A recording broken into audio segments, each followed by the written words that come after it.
Hey team, welcome back to the woods, welcome back to the channel. My name is Wayne, aka Daddy Bear Grylls, and today we're back in the woods, Lizzie's yard in the heart of Kent, my little woodland, and we're cooking over fire. That's what we do, okay? I am going to cook up an absolute banger today. I've got the most traditional, probably midweek meal that is cooked in the majority of British households throughout the week. We're going to do a bolognese. We're going to do a pasta bolognese. We've got no spaghetti here today, but pasta shells, but we're going to do the bolognese.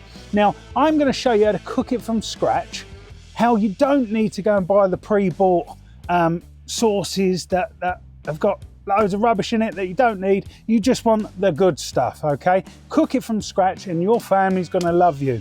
Now, I've been cooking this dish, it's like my mum taught me how to cook from the age of 8. If you know my story, my mum taught me how to cook from the age of 8 because my dad was always up and down the country lorry driving, making all the money so we could live and look after us. So my mum got me in the kitchen in the nights and we started cooking. Now my mum, we used to have this so much. I actually remember in my late teens, early 20s, I stopped eating spaghetti bolognese because I had eaten so much of it as a kid. I actually disliked it. But then when I really started opening up my flavors with my cooking and everything like that, I started realizing how you can make a proper bolognese and make it really beautiful. So I then started putting my own spin on it. So that is what I'm going to show you today, how to make bolognese from scratch. It's going to be an absolute winner in your family household. So all the ingredients and everything will be down below in the comments. So head down there and you'll get all the ingredients here. But we're going to cook up an absolute banger. And we're using the brand new Kadai plancher, the new piece of kit on their list, and we've got the pulley system set up, we've got the cooking bowl over it, and we're going to hang and we're going to cook and we're going to have lots of fun because that's what cooking should be. It's fun, it's peaceful, it takes you away from what's going on in your life, or at the end of the day after a hard day at work you go into cooking, you forget about everything else. So that is why I do a lot of cooking. And let's go. So we've got a beef mince. We've got about 15% beef mince I've got here today. Okay, you can go leaner if you want, if you're watching your calories, but also you want flavour. Fat is flavour, so don't forget that.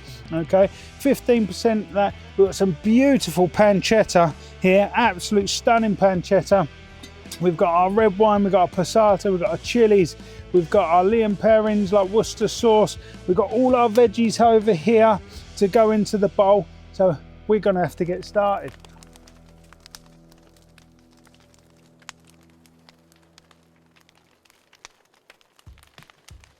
So we're over here. So what we're going to do, actually, I'll tell you what I'm going to do. I'm going to get the pancetta going whilst I start preparing all the veggies. So we've got onions, we've got mushrooms, we've got carrots, we've got celery that's going in. We've got some basil that's been sitting here for an hour or so. It's looking a bit sorry for itself, but that will still be fine. And that's going to go in there. And we've got our garlic. And we've obviously, no bolognese goes without parmesan. Parmesan cheese is what finishes it. It's absolutely beautiful. So let's get, actually, I think we're going to put in our pancetta now and let that start crisping up, because this is, you want the fats to really render down and start cooking and you bring in that beautiful flavour. So I'm going to get this pancetta in there right now.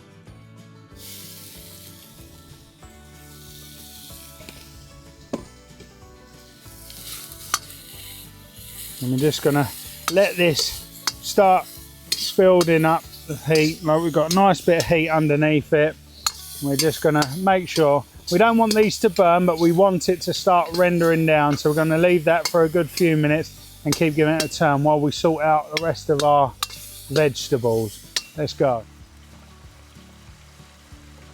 Okay, so I'm going to start with our hard vegetables first. So we've got a couple of carrots, only small carrots. I'm going to take the ends off. I'm going to split these down.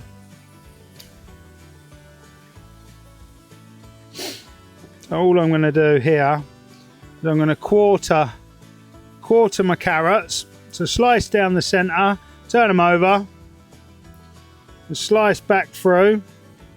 And now I'm going to cut these really small. Now you could grate these. I did think about grating these because sometimes I do grate it, but have little cubes that you can get.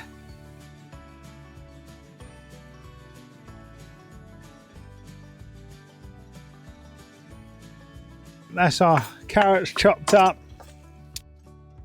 So I'm going to do 2 sticks of celery. So we'll just put on our celery there. So all I do with the celery is take the ends off and the leafy bits, because I don't need them.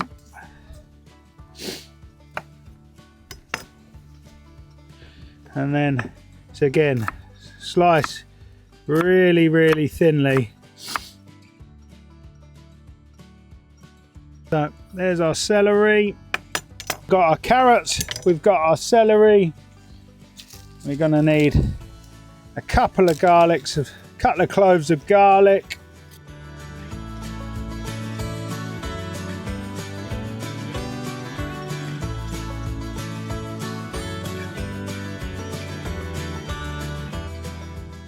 Okay, so we've got our garlic. Now we're going to do our onions.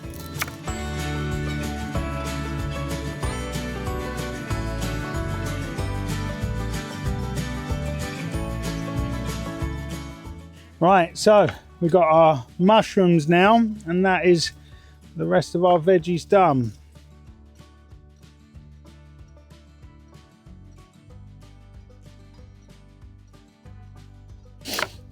So that's all of our prep done. That's all of our veggies. So let's have a look how we're doing over here. I think this is looking fantastic.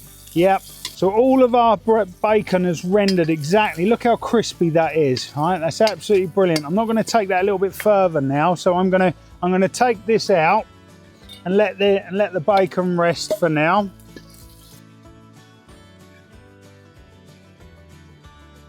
So we're just going to put them on the side now. I'm going to get a bit of oil in the pan.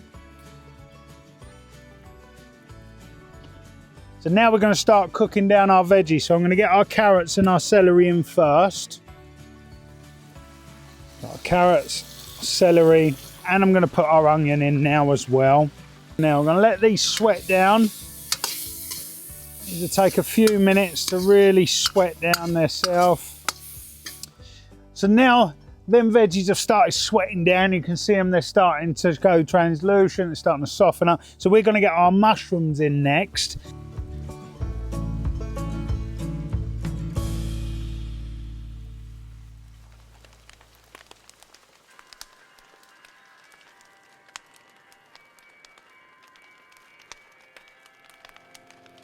So at this stage, before I get my mince in, I'm going to put in thyme.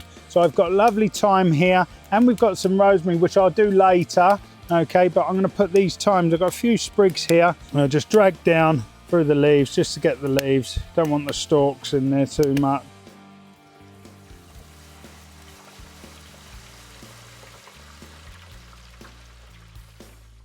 So we're going to get our mince in now. The veggies are now cooking down. They're sweating down a little bit. So what I do with the mince though is I don't just dump the whole lot in it, because it'll then make your life harder when you're trying to mix it all in, because you've still got quite a lot in the pan. So I do bits at a time. Make sure that the mince is nice and loose, and then you can build it into the dish.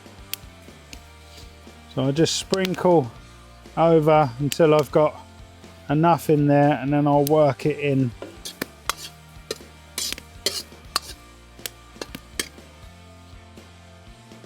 So as you can see the mince is now starting to brown. So we're just going to keep moving it through, mixing it round.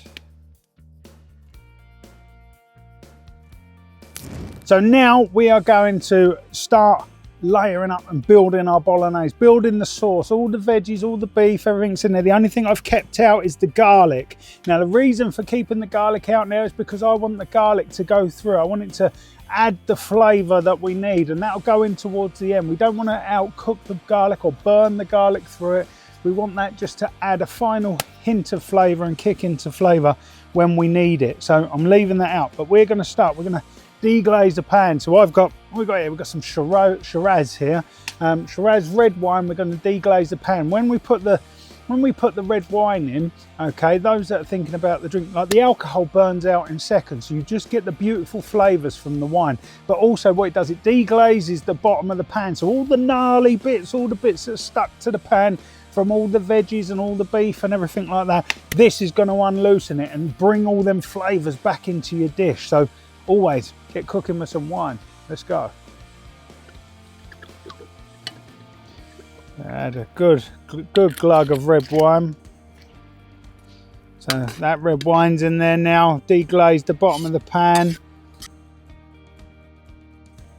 So now what we're going to do, we're going to get our passata in, our Worcestershire sauce. We've got Lea & Perrins. We're going to put in a bit of salt. We'll do a bit of salt in a bit and some oregano as we know that we need it. Oh, we've got to add our tomato puree. So we're going to get that in first. So put a couple of tablespoons of tomato puree in. We get our passata in. Worcestershire sauce, on a good couple of tablespoons. I've got a Knorr's beef stock pot. I think they are absolutely brilliant, so I use these over OXO cubes or anything like that. Put a stock pot in, and now we give it all a good stir and let it settle into the dish. So we're now, next stage, we're going to get the bacon back in.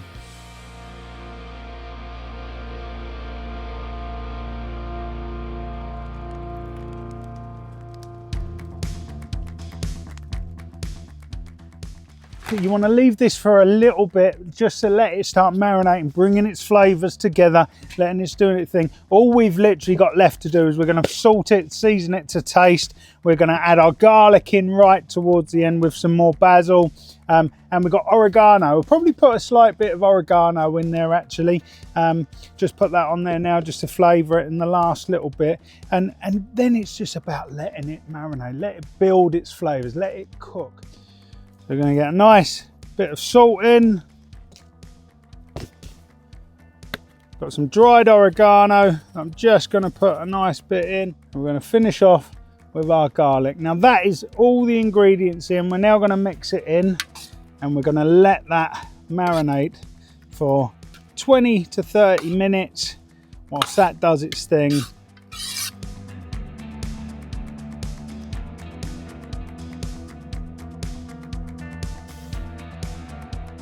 So it's been going about half an hour now. That is really the flavours and the smell of it and the colour of it. You can tell that it's done well. Now, like it's got a bit of intense heat there because it's over the fire, so it's cooking a little bit quicker than what I would do indoors. I like to do it on a small little simmer, but it's not too hot, but a little bit over what it was. It's been there about 25 minutes now, so it's really embodied itself. So we're going to take that off to rest and let the bolognese rest and come into itself, and that's where you want to do it. I'm probably going to add a little bit of basil leaves in there now, and then we're going to get our pasta boiling to get that going now. So let's get her off.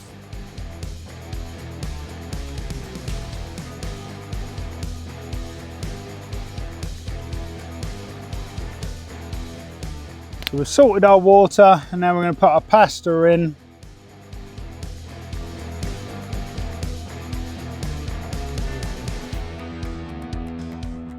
Of course, let's see how the pasta's going. Pasta's done.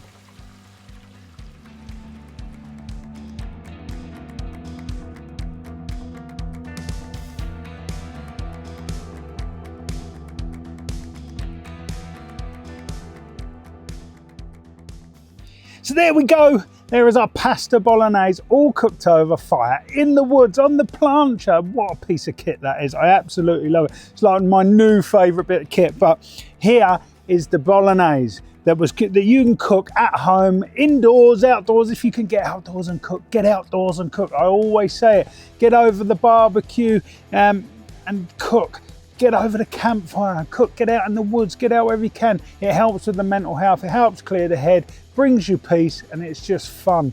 Get the kids involved in this as well, because we all know the kids love spaghetti bolognese, pasta bolognese, however you want to do it. They absolutely love it. Teach them how to make it from scratch. It's so easy, as you've just seen, and it's so delicious. Honestly, you can't beat it. So let's see how we've done. We've got our pasta.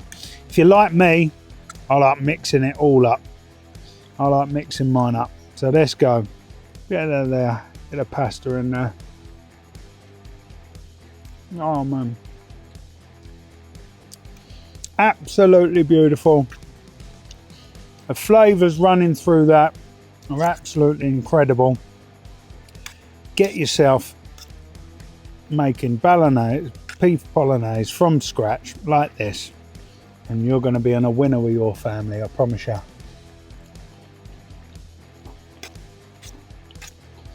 Guys, if you enjoyed this, the ingredients are straight down in the comments below. Get yourself making this, everyone's going to love it. Please, if you haven't hit that subscribe button yet, please hit that subscribe button, because that is the only way that we can grow this channel. Hit the like, share it with your friends, share it with your family. Comment below, let's have a chat. It's me that you speak to.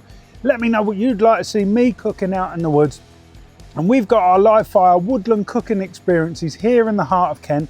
And if you'd like to join me, then simply comment below the word fire or send me the fire emoji, and we'll send you the details where you can come here for the day in the woods with me, chopping wood, cooking over fire and feasting like a king. I'm going to tuck into this. See you next week.